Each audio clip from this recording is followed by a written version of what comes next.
Good afternoon, ladies and gentlemen. Good morning, good evening, wherever you at. Listening to the I Love Frank White podcast. It's good to have you back with us. This episode is a very serious episode, but before I go any further, allow me to introduce my co-host, Kayla Cat. What's up? What's up? It's Kayla Cat. Wow, that was passionate. Listen, so today we're going to discuss something that's very, very important to me. It's my faith. Now, before we go any further, I do want to make it very clear that I am a believer, but Kayla Cat, where do you stand on religion? I don't believe I have a religion. I don't identify with any religion. Mm-hmm. So I believe and I live by the laws of reciprocity. I'm going to Google that later. What's important for us to remember is that for me, at least, I feel it's important to respect other people's stances on things. And what you're going to hear during this entire podcast is two different perspectives on our journeys with religion. So without further ado, I'm gonna kick it off. So I was introduced to religion by my mother when I was younger. I think I must have been maybe 6, 7, whatever age I first started reading. The first book she gave me was the Bible. I remember her giving it to me and saying, "This is something you got to live by. This is the most important book you'll ever have in your life." But she didn't explain to me that like I was supposed to take passages from it. So I just read it like a regular book. So I was trying to read the whole thing, you know. Did you finish it? No, never. But I did try. I can't remember how far I got, but I just remember waking up daily and reading parts of it and trying to understand what I was reading. And obviously my mind was too young to even fully comprehend everything. But I've always respected the Bible. I've not always taken it literal, but I've always respected the Bible, and that's thanks to my mother. So shout out to her for that. How were you introduced to religion?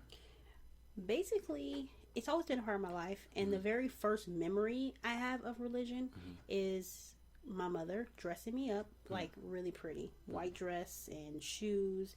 And I felt like a little princess, you know? I was like unsure about why this was happening, but apparently we were joining a new church and I was getting baptized. Wow. And I was pissed. I couldn't believe they dunked me in the water. You know what I mean? That ass? Like I was cute. I was feeling myself. Okay. So I don't remember how old I was, but I probably was about 5 or 6 because that's when my memories start. So I got dunked in my dress and I was pretty pissed off. But my mom wasn't consistent. So I moved with my aunt when I was 7, and in an effort to get closer to her father, who was a deacon, or is a deacon still. She started letting us go to church with him. Okay. And then she would join later on. But that was how it would go. Every Sunday, my grandfather would pick me up. And I think it actually was like a break for my aunt. Like, you know, just to get the kids out of the house for a while. So we would go to church. And my grandfather would treat the whole family to dinner at like a hometown buffet. Wow. Afterwards. That's pretty dope. Yeah, I think, and it was his way, like his incentive to get us to go to church. And even if it cost him some money, he was like, "You guys are going to know the Lord, even if I got to pay for all these unlimited salads." The buffet, I respect that though. So that's what he did. And we went to church almost 5 days a week. 5 days a week? Like, for real? Sunday, of course. Monday was choir practice. Wednesday was like revival night. It was like a Bible study kind of thing. Fridays were youth night. Wow. And then some Saturdays we would do events. Now for me, it was more like I didn't really want to go. I didn't want to participate because we saw them so much. But it was just like, it was like the mafia. It was church. You know what I mean? Everything you did was church people. Everywhere we went was church. It was like we weren't allowed to have any life outside of Jesus. That's intense. It is. That's intense. Especially for a kid who doesn't really care. Word. You know, I'm just really here because I have to be. It's funny because when my parents got divorced, my stepfather used to make us go to church, right? Long after we'd parted ways with my mother, I lived with my stepfather, and he used to make my little sister and I go to church like every Sunday. He wouldn't go, but he'd be like, "Y'all gotta go." And in my mind, I was like, "This fool probably don't even believe in God. He just needs a break from us." Right. And he would make sure that we would go every Sunday. And I mean, I appreciate him for that because I do remember a little bit after. I say probably when I was like 14 or 15. No, 14 maybe. No, maybe even 12. I ended up joining a church. That was the first time I was ever active in the church. I would go to church about 3 times a week. I became an altar boy. and I was in charge of the collection plate. And I remember, I'll never forget. I can't remember the pastor's name, but he had me audition for the choir. And at my audition, my man's was like, I sang, right? I sang whatever song I could think of, and he was like, "Okay, Frank, let's focus on what you're good at." And this man was like, "We can put you in charge of scheduling the choir. We can put you in charge of the collection plate." And I was like, "This is the nicest way I've ever heard anybody tell me I can't sing." Cannot sing. That was so nice. And so I was the altar boy. I was in charge of the collection plate, and then but I would go to church like 3 times a week or whatever. So you know what exactly is an altar boy? I'm gonna be honest with you. As an altar boy, like the things that I remember, my responsibilities were, I remember one that Sunday school. I would be at Sunday school with the little kids, reading to them, reading the Bible to them, reading certain passages. I remember as an altar boy, like when it was time to pass out, I would walk up with the priest to the altar, and then I would just stand there until it was time for me to go pass the collection plate around. Then throughout the week, I'd have different responsibilities. So I would schedule the choir's schedule for that week, who's singing when, who has to be where, when they need to be. Those are the 3 responsibilities I had.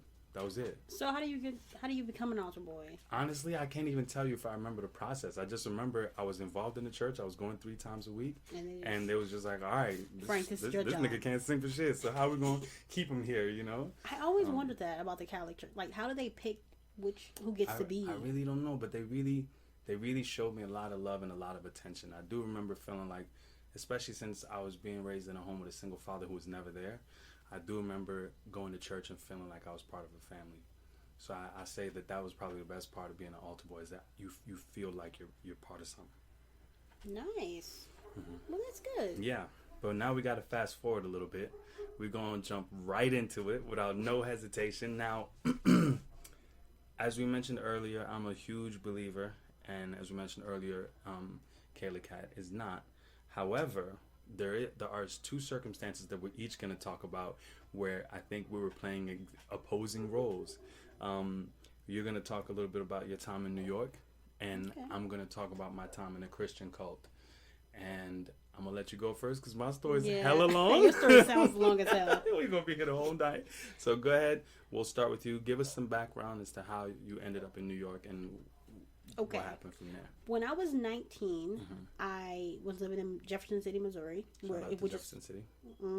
Which is where I went to college, Lincoln University. Blue Tigers. Woo woo! But then I dropped out, and I wanted to move to New York. I was kind of frustrated with my living situation at the time, so it was very premature. And I had, literally, when I actually got to New York City, I had 90 cents. What? 90 cents. But I had a paycheck that was going to be like automatically directed, the next day.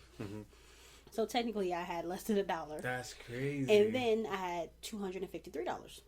It's lit. That is nothing in New York City. In New York City, literally. That is enough for a burger. I mean, honestly, one of the first nights I was there, I stayed at a hotel that literally still sends me like emails. I forget the name of it. It's like called it's with an A or something. It's like right by Penn Station. So I paid $200 for about 8 hours. I'm sorry, what? Yes. 8 hours? I checked in. That wasn't the whole night? Yeah, I checked in like the morning, and she's like, the best I can do is you got to check out by 5. That's so crazy. And I was 19, stupid, never been to New York, and wandering around for days. 8 hours in the bed sounded good to me. Yo, that's OD. Okay. But situations like that where I was literally like, I called a chat line, and I got on chat lines all the time, just when I was bored or lonely back in Missouri. You would just meet people, and I was like, this is going to be crazy, but I am going to get on one of these chat lines and see if there's somebody who was willing to help me. That's wild. Right? That was probably the worst idea ever. It sounds a little dangerous. Very dangerous, actually. But I kept, like, the people I ran into, and I will not get into them, they are something else. Yeah. Some of them were horrible, just like horrible intentions. They had, and I just made it out of the situation like, okay. Yeah. And then other people, I would just ask a stranger like for some money to get on the train, and they would hand me $10. That's so amazing. So I was running into like these amazing people like every stop. Now I went from Chicago to New York City, to New Brunswick, to Philadelphia, to oh my goodness, what is the name of that city? It's in New Jersey, Camden. You went to Camden? Yo, Camden don't play. It does not. Camden don't play. Hey, yo. I got the vibe. Nothing bad happened to me while I was there. I was only there for a short time, but you feel that energy. Oh, yeah. You know, Camden got an energy. You don't be outside unless you have to be. No. So I bounced around a little bit, but even when I bounced back to New York, that it's in itself. I got there because it was a nice lady who was like, "You need to." Oh, let me talk to the conductor. You know what I mean? Like everything was just working out. Even though it shouldn't have been. So at that time for me, I was like, there has to be somebody watching my back because there's no way I'm running into all these good people. Even when I got my job, after I ended up in the shelter, I had coworkers who bought me housewarming gifts. That's beautiful. Like, they didn't even know me. They knew me for a very short amount of time, but they were just so happy that a person had came to New York and I guess made it. Yeah, you know what I mean? Or just trying to put it together. Right. They were just like, yeah, of course. And I was only 20 years old at the time. So a lot of people were just kind of astounded by what I was actually doing. That's a fact. And the fact that I didn't go back home after it got crazy rough. Wow. So for me at that time, I remember after getting my apartment and getting a job thinking, okay, I want to find me a boyfriend or someone. So I started getting on like dating sites and stuff. And I was adamant. You have to believe in God. Because I know there is a God. Because somebody's been looking out for me this whole crazy... It was like a year. I got to New York City on November 18th. About a week before Thanksgiving, a month right after Sandy. Wow. That's a crazy time. Yeah. So, I think... Yeah, I was there during the big parade, terrified by the birds. Wow. That's my first time in a big city with the pigeons and everything. I was freaking terrified, but a lot of stuff happened, and I just felt like someone was definitely looking over me, so I didn't want a man who didn't have that same belief system. A lot of people I shot down because they were Buddhist or anything besides, Christianity. I was like, no, I need a guy who was firm with the Lord. Yeah. But... And you felt like, did that carry you through that all your experiences? Honestly, I think what carried me through the most was knowing that my grandfather and him being a deacon and very forgiving, if I called, I knew he would come. So even though he's not God, obviously, I knew that spirit. He's a vessel. Right. I knew that like, I felt like my grandfather was praying for me. That's real. Like, I felt like he was one of the main reasons why I was getting carried through, and the fact that I knew I could call him at any time it got too hard, that in itself was enough to make me keep going, because I knew if it ever got too hard, I had an out. Yeah. Something about that. Yeah. Sometimes it makes people work a little less hard. Yeah. And then for people like me, it just pushed me, because I know I have a safety net if all the shit goes wrong, so why not go all out? Just keep going. You know what I mean? And don't nobody pray for you like grandparents, man. It's a different type of prayer. So that's why it really felt like it was something special going on between, like the dots were connecting way too well for it to be coincidences. That's how it felt at the time. That's real. That's absolutely real. So I know my story has nothing on yours. Well, no, listen, I don't think there's, in my mind, I've never had a measure for pain and things like that. I've always thought that what one person can go through can be even more devastating for another person. You know what I'm saying? But they're not like as strong mentally, apparently. There's no, like, I've survived civil wars, I've survived a lot of things, but I can promise you that I've had certain relationships that hurt me way more than a civil war did. You know what I'm saying? Like, honestly, like, sometimes I recall laying in bed like, yo, Lord, how is this heartbreak hurting me more than all the craziness I witnessed in the Civil War?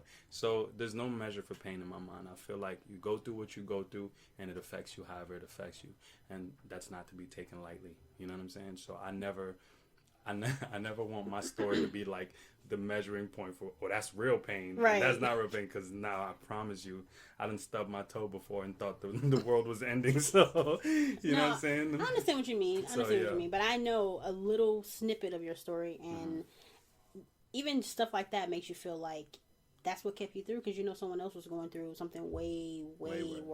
Way worse. I hate to say this, but I hoped somebody was going through something way worse, because in my mind, what I was going through was so bad, but I was like, yo, there has to be somebody out there. And there continues to be, sadly, people going through way worse situations than I've been through. But without further ado, let me get into what I went through. So what you experienced was going through New York and just trying to survive and thrive, really, and you held on to your faith.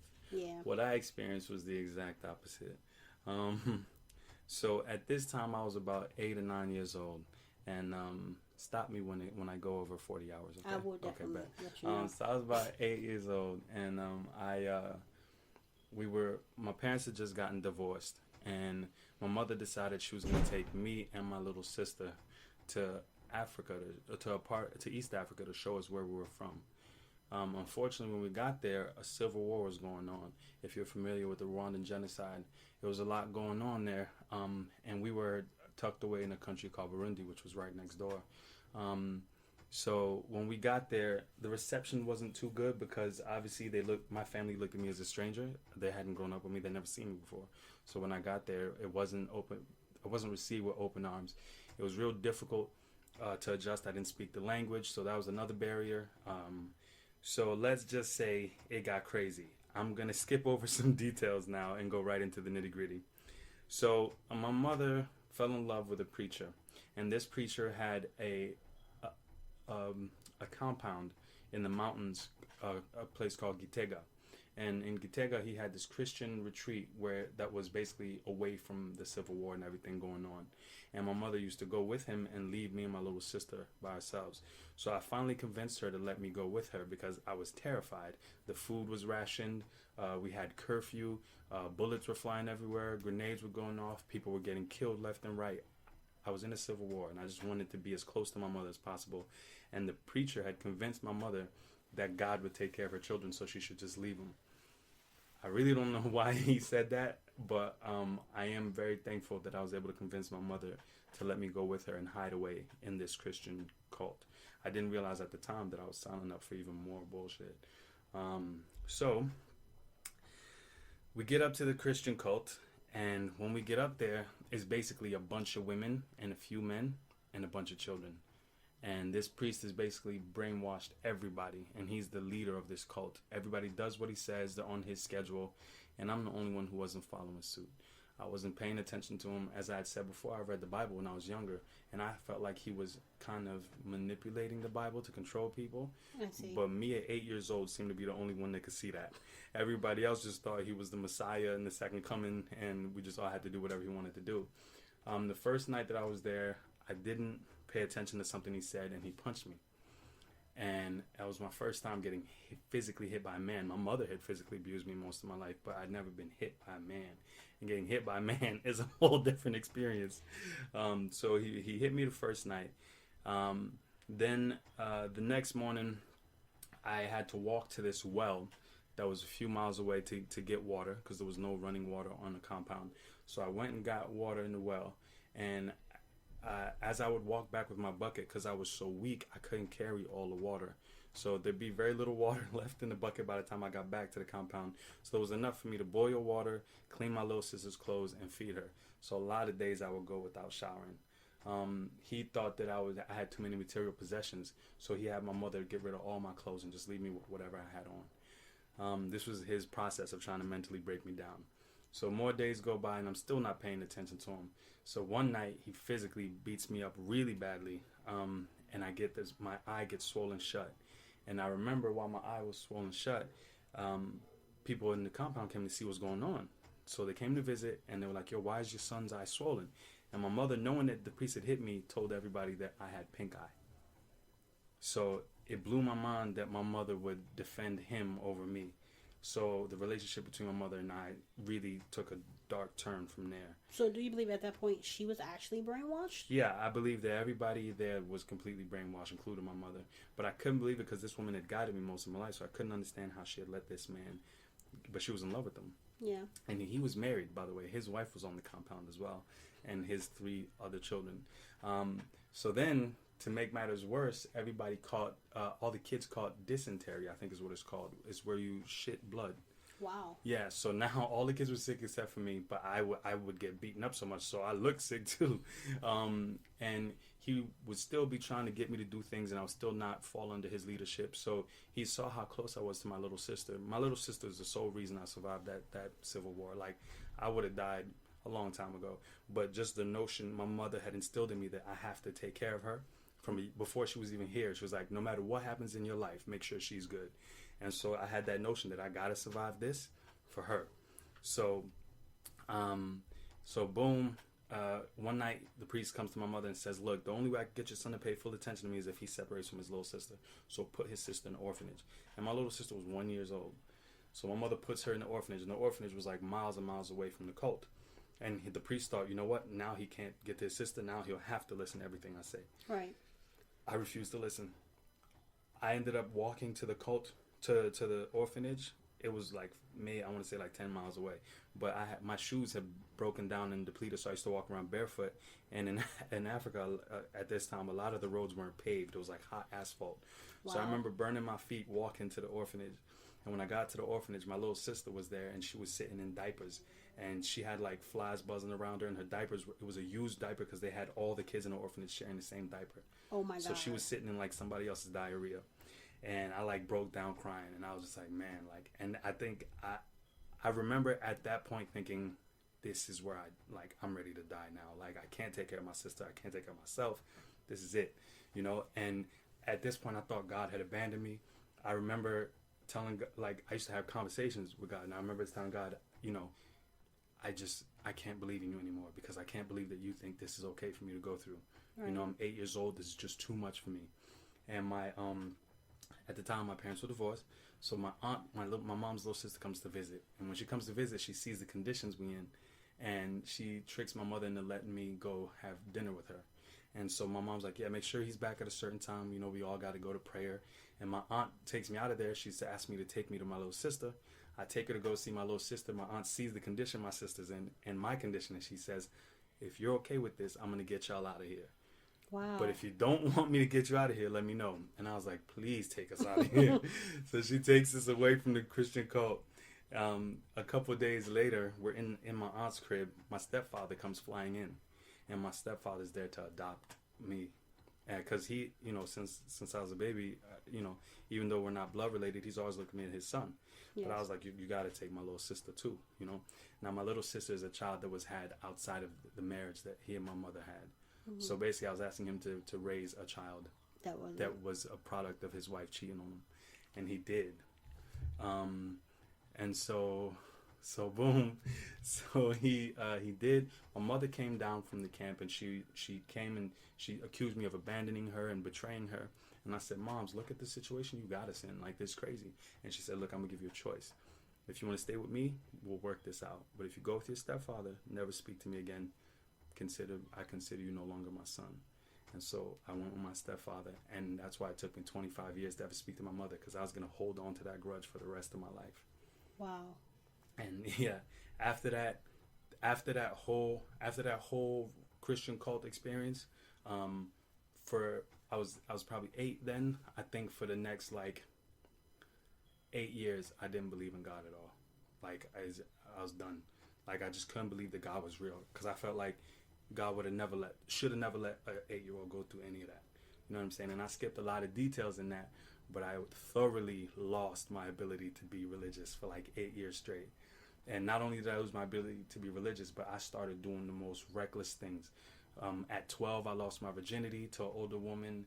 At 15, I started getting into shootouts. I used to rob people at gunpoint. Just all of that was just anger from everything that I had been through. I went from being like this innocent suburban kid to now being thrust in this crazy, vicious poverty and war environment, and coming out of that just a changed person. You know what I'm saying? When you live in an environment where your neighbors are your friends one day and the next minute they're trying to kill you, it'll just ruin your whole perspective of life and trust and everything. So yeah. I can definitely see that. So do you feel like you just had no moral compass in those 8 years? None. There was nothing. I didn't want one. Did you feel like there was no punishment, there was no reward, there's no heaven, no hell? Nothing. So do whatever, I felt right? like it was hell. I was like, I'm in hell. So, what's the worst that can happen? Yeah, I was like, I've already starved in the Civil War. I've seen people die in the Civil War. I've seen murder. I've shot at people. I've done everything. So now, what is God? Like, what can God do for me? You know what I'm saying? So I could not believe in it at all.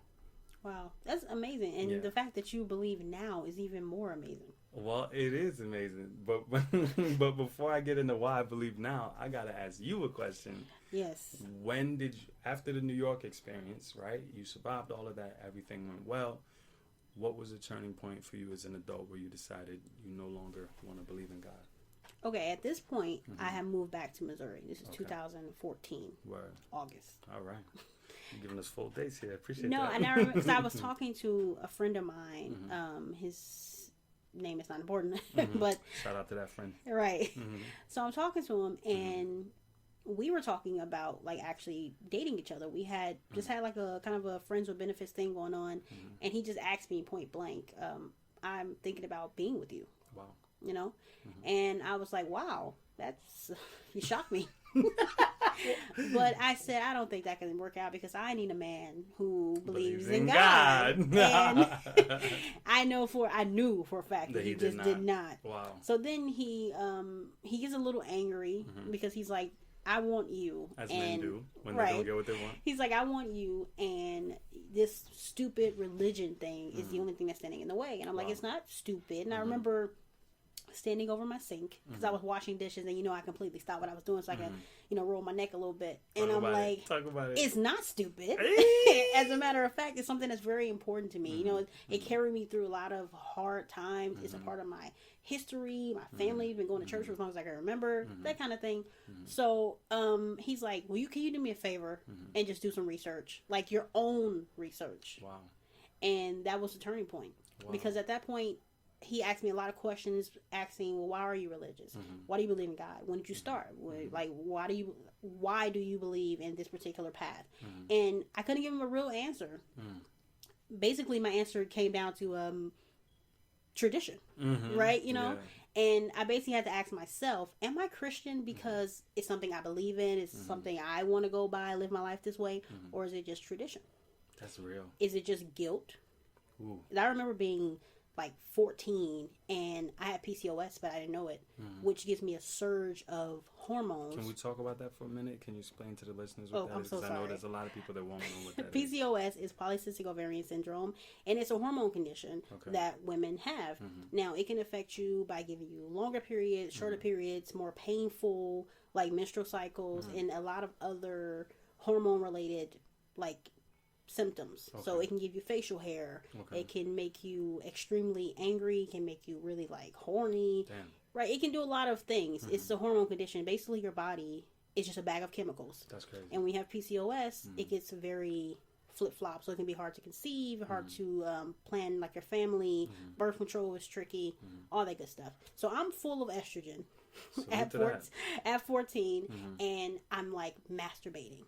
You know what I mean? Like excessively. I don't know why. I'm thinking something's wrong with me. But I remember feeling that guilt. Wow. And literally apologizing to God every day for masturbating and not being able to control myself. I would be sitting at church thinking about sex. That's heavy. Now, at the time, I was just thinking, I'm just not interested in God. But it was because I had that surge of hormones going on. But at the time, when he made me ask myself those questions, and when I had to have that conversation with myself, I had to admit it. I don't believe in God. I believe in tradition. I believe in this is what we've been doing for so long, so why stop now? But I didn't actually have a personal relationship with God. I had a guilt trip. For me, that's what religion was. It was just a guilt trip. So I started doing my research. I actually did read the Bible, front to back, King James Version. Wow. Salute to that. I read the Quran. What? I read a Jehovah's Witness Bible. Wow. I did a lot of research on Judaism. It's like 15 different types. Yo, I never knew that. But I did my research. I actually researched a lot of religions. And I grew up with an uncle who was Muslim, a grandmother who was Jehovah's Witness, an aunt and a grandfather who were Christian. So I grew up hearing a lot of opposing views, but because we went to church and we didn't go to the mosque or anything, or the mosque? How do you say it? That's right. Mosque. Yeah. Okay, because we didn't do that, I think that's why I kind of zeroed in on Christianity. You know what I mean? But after I did my own research, I didn't believe in any of it. After I did all that research, none of it actually connected with me. And then I realized I just want to be a happy, healthy person. And I don't need any of these books to do that. That makes sense. And when I stopped living by what I thought God would want and started doing what made me happy internally, that's when I was actually happy. Damn. I was doing things that made me feel good, whether it was sex or not. It was like, I really can't believe in a life where it's just followed up by guilt trips. I smoked, I feel guilty. I had sex, I feel guilty. You know, I did this, I feel guilty. Guilty. That's basically what religion started to feel like to me. It didn't feel like a belief. It felt like an obligation. You know? That's real. That's what kind of pulled me away from religion, when I realized that it felt more like an obligation than something that felt good. That's deep. And that's how it was presented to you. And right, as an obligation. We go to church every day. We do this every day. You know what I mean? You can't do that. Yeah. That's pretty much what religion was for me. A list of things that I wasn't supposed to do, and then a list of things that I was supposed to feel guilty if I did do. Word. You know what I mean? Word. So I just didn't want to live my life that way. And I think I know I've been happier ever since. Hey, that more power to you. It sounds like people it works for you. People who are not so stuck on religion, I think they tend to be happier. Okay. And a lot of people will dismiss that, like, well, who cares if you're happy? But I do. That's deep. So people will really say, like, well, life is not about what makes you happy. Well, why not? Yeah, it is only one why would you want a life that isn't about making yourself happy? When you start putting responsibilities, like too many, I mean, you know, in your life, as far as like going to church and the whole, don't let me get into the whole give them 10% of your income thing. Okay. When I feel like all of that, I just feel like it's so unnecessary to have a good life. Yeah. It truly just is. Yeah. So I'm interested, honestly, in your story and how you came back around to the other side of it. Well, that's interesting that that you went that's how your journey went. So for me, the funny thing is, I was in Catholic school, and I had this teacher. I want to say her name is Mrs. Kaminsky. Shout out to Mrs. Kaminsky if you ever hear this. But Miss Kaminsky, and she was a religion teacher. And the one thing that was controversial, because the school was a Catholic school, she divided her religion class into like the different religions, right? Okay. So she was like, I'm going to break each semester down, or trimester. I can't even remember. It's semesters. Is it semesters? Yeah. Okay, so she was going to break each semester down into different religions. She picked 4 religions. She picked Christianity, Islam, Buddhism, and I want to say, in Hinduism. I was just about to say that. I'm trying to remember. I think those are the 4, right? And she was like, all right, so we're gonna break each of these down. I'm gonna teach you about each of these, and then you're gonna decide at the end of the course was she not supposed to do that? Well, it's a Catholic school, so I really feel like this school was probably like, yo. So was it supposed to be a class on just the history of? I want to believe that that's the case, but she was a rebel. She was a gangster, so it wouldn't shock me if. Yeah, shout out to Miss Kaminsky. You know what I'm saying? Shout out to her for real, because I know for a fact that the principal must have been like, yo, what the fuck are you doing? We paying you to teach Catholic school here, but at that time that she presented all those religions, I didn't believe in none of it. You know what I'm saying? Okay. I was about 16. Was it senior year? 15 or 16, and I was just done with religion completely. And I remember when she was presenting everything, I was just like, I don't want to hear this bullshit. You know what I'm saying? Like, what the fuck is this? You know, like, and in my head I was like, maybe I should just like skip class and shit, because nobody in the class knew my experience with religion, but I knew my experience, and I just was not trying to deal with it. However, after extensive study into each religion, I actually found myself being drawn back to Christianity. And I was like, this still rings true to me.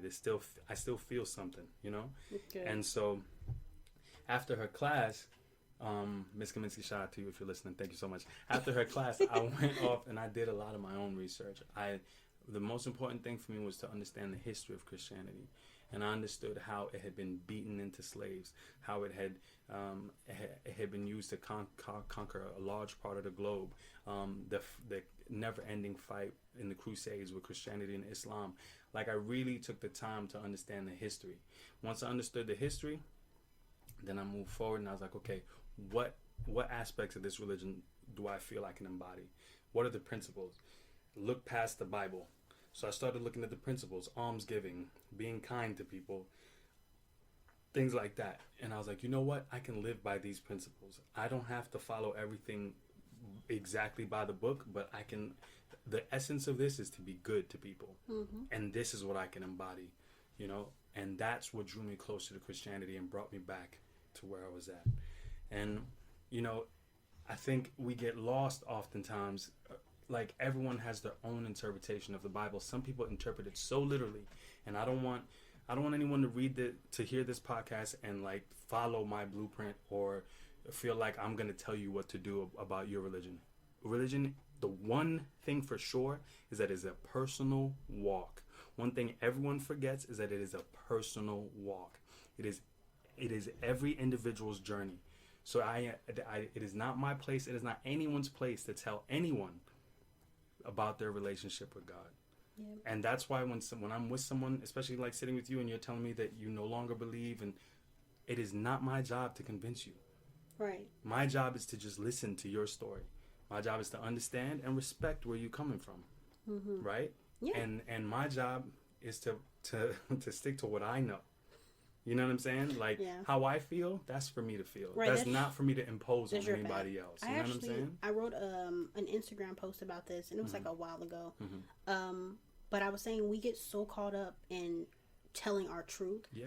Like, let's say you believe in God, and God has been so good to you and blessed your life with whatever you need. And then you try to carry that over to someone else. And instead of saying, hey, are you happy?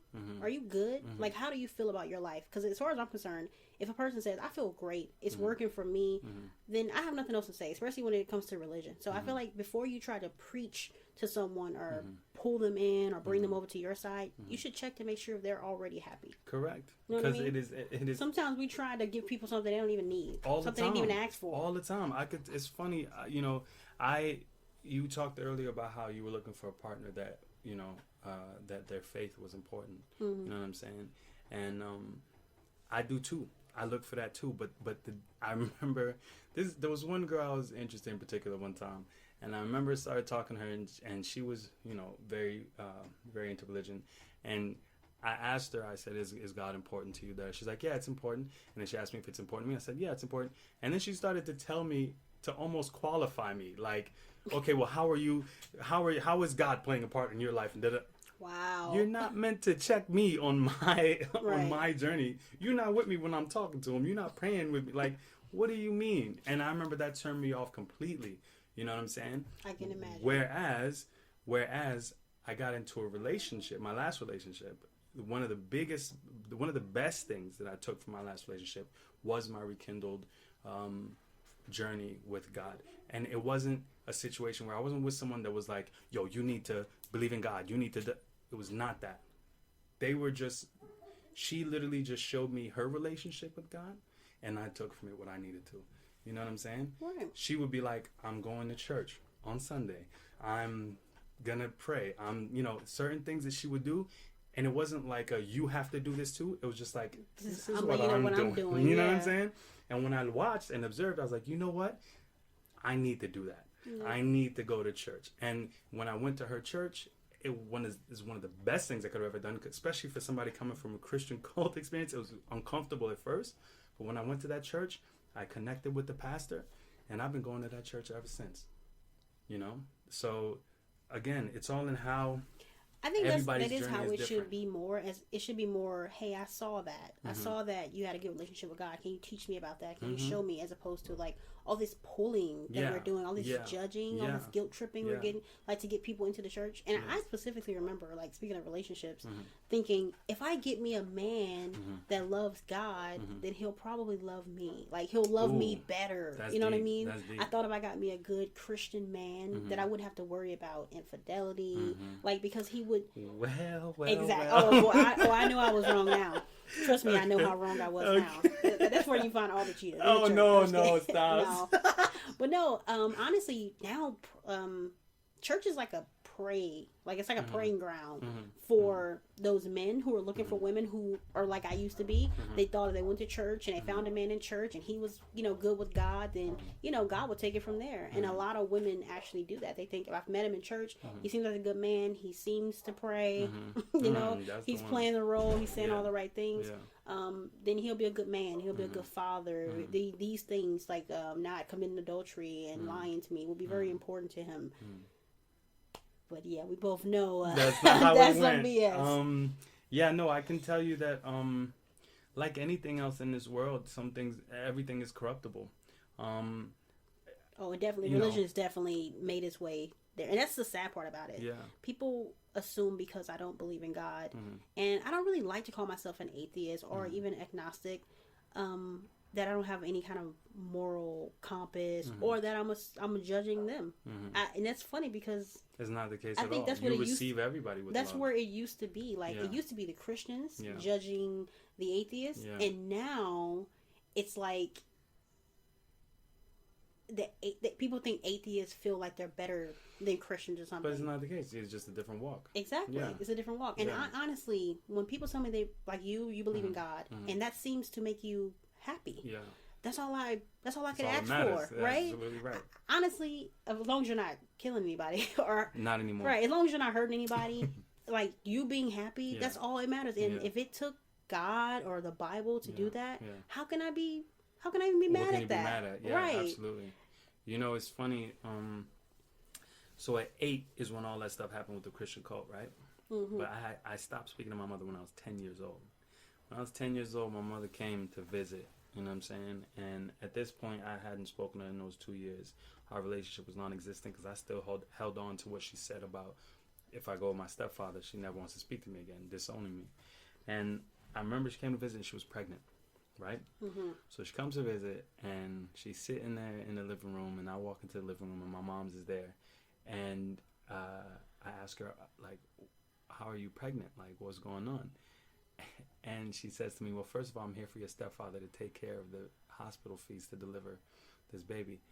And I just remember thinking in my head, like, what? Like, the audacity. You done already had a baby behind this man's back. Yes. And now you coming with another baby that y'all are divorced and done with, and he still has to pay for it. But my stepfather's forever going to love my mother. And I understand, as an adult now, I kind of understand it, that you can love somebody forever even if they're not good for you.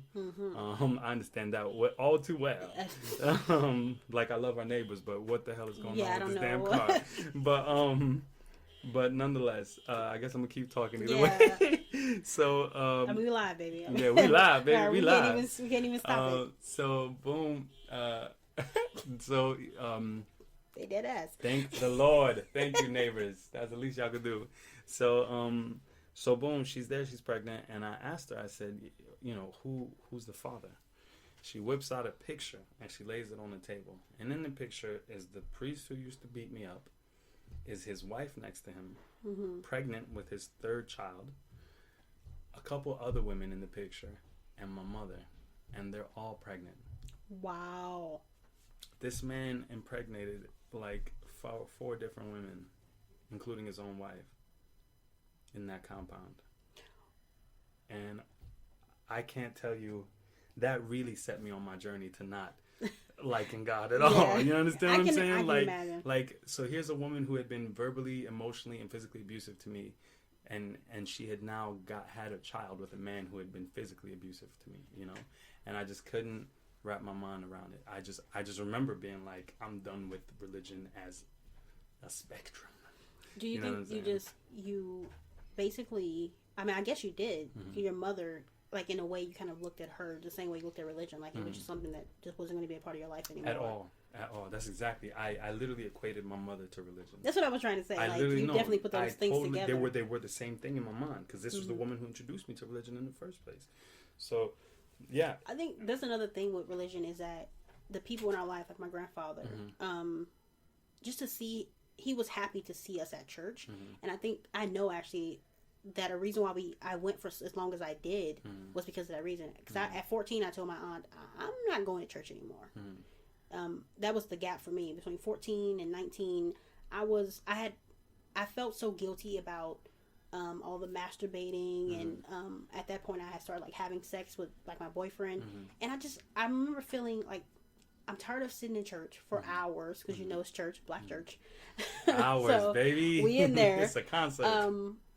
Like I remember saying I feel tired of sitting in the pews and thinking about everything except God, honestly, and feeling guilty about it, like all week. I just remember at that point I told my aunt when I was 14, I'm not going to church. I simply, I don't want to go, and you're gonna have to punish me if that's what you got to do. And I remember her saying, you know what, I asked the first lady about this, and she said after 13 I'm not responsible for your sins anymore. Wow. That's what she said. Wow.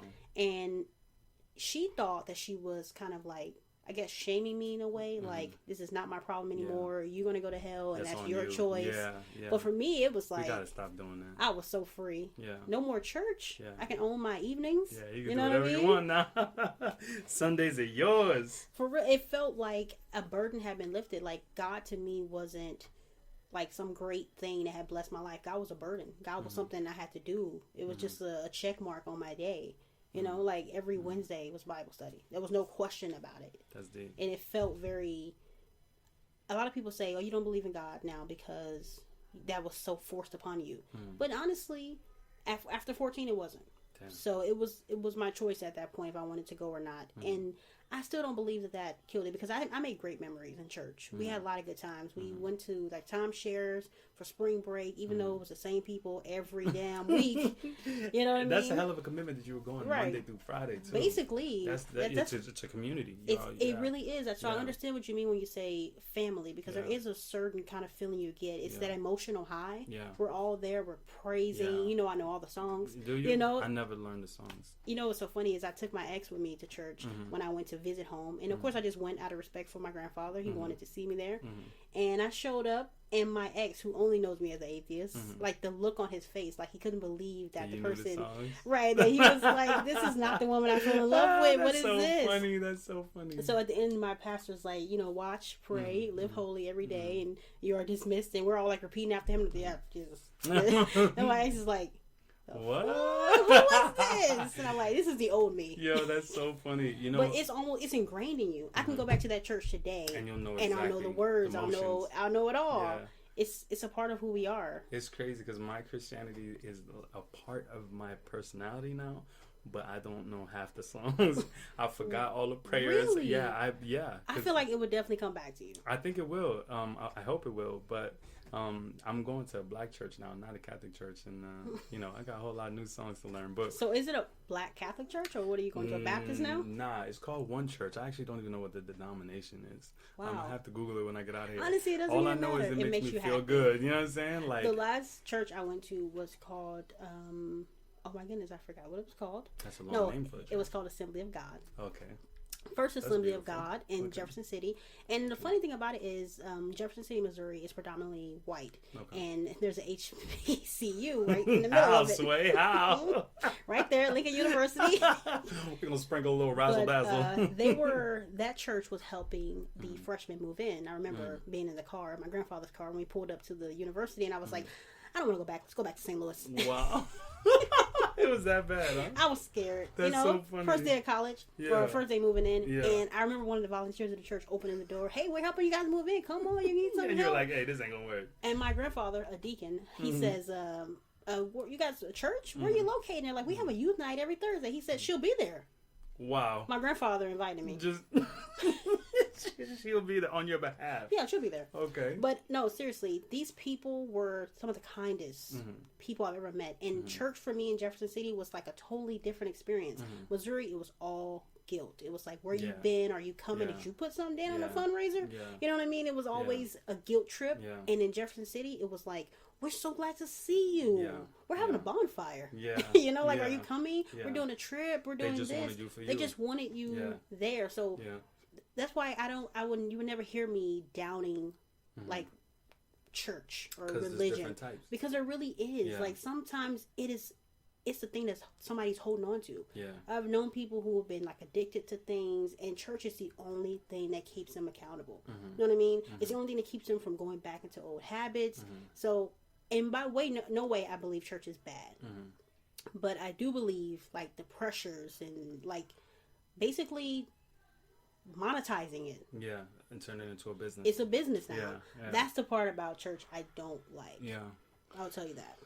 I tell you one thing to wrap up this whole thing. There's only one unresolved religious aspect of my life. You know, years ago, I want to say like 5-6 years ago, my family. So to give you a little backstory, my stepfather worked as a humanitarian most of his life. He worked for the Catholic Church, and so he would go to countries that had war or had refugee issues or political issues, and he was there, but on behalf of the Catholic Church, right?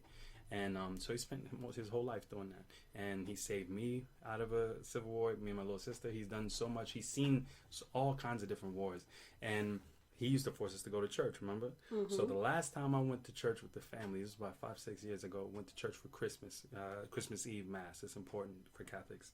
So we in church, and we're about to get up and go get communion or whatever, right? Mm-hmm. So whole family's getting up, and I look at my stepfather, and I'm like, yo, you're not going to we going to get communion. And he's like, nah. And I'm like, why not?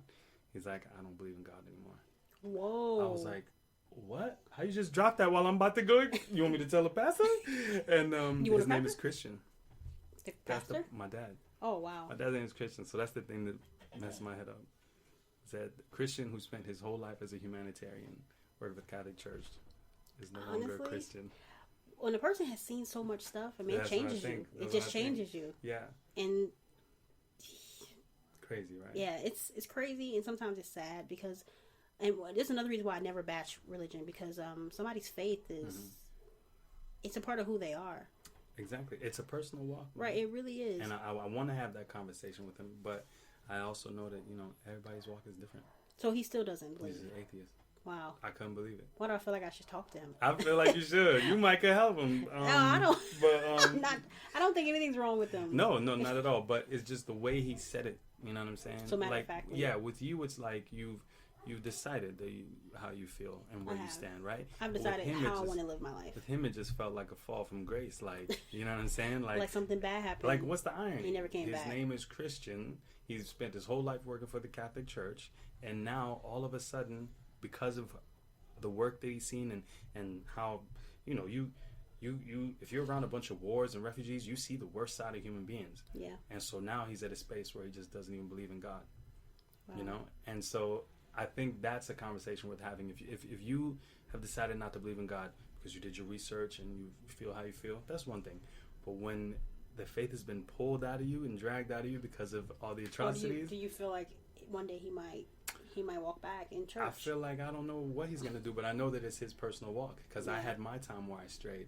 But I feel like the nigga's name is Christian, so he got to figure that thing out. The funny thing is, though, I was adamant that if I ever had a child, a son, his name would be Christian. Like Word? That would be his name. That's crazy. And it's kind of ironic. That's crazy. But yeah, that was my name for like a long time. I really wanted that. That's crazy. But I think that's kind of interesting. Yeah. Your dad. Yeah. I think that would be really interesting to talk to him. We should interview your dad. Maybe one day we're gonna bring him on the podcast. But on that Frank note, White Sr.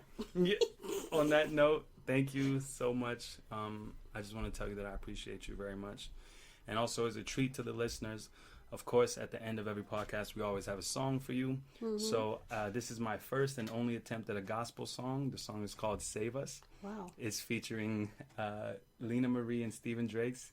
And I believe it is produced by Epic the Dawn. You'll hear it at the end of this podcast. Hope you like it.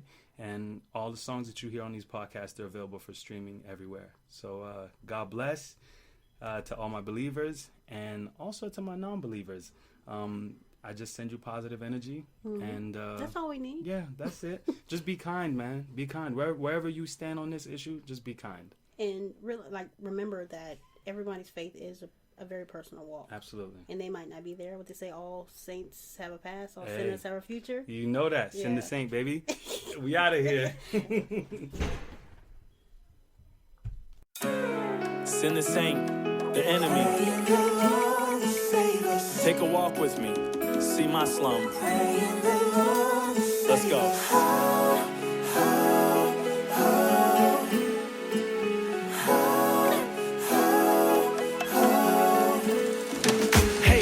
is what you make it, but look at what it made us. Praying the Lord will save us. Gentrification, and they taking what they gave us. Praying the Lord will save us. Liquor or the drugs, selling poison to the neighbors. Praying the Lord will save us. Killers packing heat, dressed in black like the Raiders. Let me tell you where I'm from.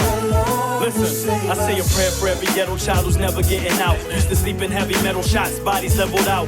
Hustlers weather droughts, killers whipping metal out. 1% of ball players get to go the mellow route. Hookers selling sex, night is when the devil's out. Shooting dice on the corner, you can hear the fellas shout. Listening to Nas, I never met a stout that can take me out the ghetto to where I can mellow out. Why call it a project? Half the place is rubble. We still find a way to hustle while escaping the trouble. Police think you trouble, so they waiting to cuff you. The blind lead the blind, find a way through the struggle. Take a ride through the streets, watch the gangsters rolling. The hustlers make a profit while the cops patrolling. It's better than a novel, it's autobiographic. Spit it on tracks and it becomes classic.